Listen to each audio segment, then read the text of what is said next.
The STIHL HLA 56 is a lightweight and well-balanced cordless long-reach hedge trimmer that's ideal for trimming taller hedges around your garden.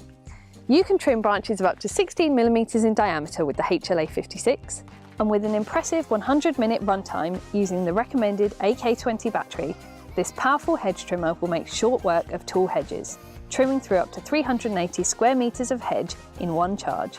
The double-sided, single-edged cutting blades work smoothly and efficiently, whilst the teardrop-shaped blades pull the branches between the cutting teeth to keep your hedges and shrubs looking neat. We just recommend a little resin spray to help remove sap and keep the blades moving freely. The adjustable head is easy to move to suit the hedge and can be adjusted up to 135 degrees. It also has a blade tip protector to protect the cutters when trimming close to walls or hard surfaces. The STIHL HLA 56 is part of the compact cordless range with interchangeable 36-volt lithium-ion batteries. The batteries fit all of the other tools in the range, including lawnmowers, a grass trimmer, a blower, a standard hedge trimmer and chainsaws.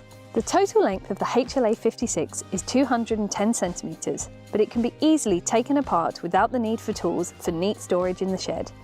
There's even a bracket included so you can mount it on the wall. You can also get an additional 50cm extension shaft for reaching taller hedges. There is a neutral locking position for the battery, which means it can be safely transported in the tool without the risk of the machine starting. To use the HLA 56, simply click the battery in, flick this switch forward, make sure your hand covers the trigger interlock and then pull up the trigger. When using a hedge trimmer, always read the manual before use and make sure you use the correct personal protective equipment. With this tool, you should be wearing snug-fitting clothes, sturdy footwear, goggles, gloves and a helmet where there is a risk of branches falling from above.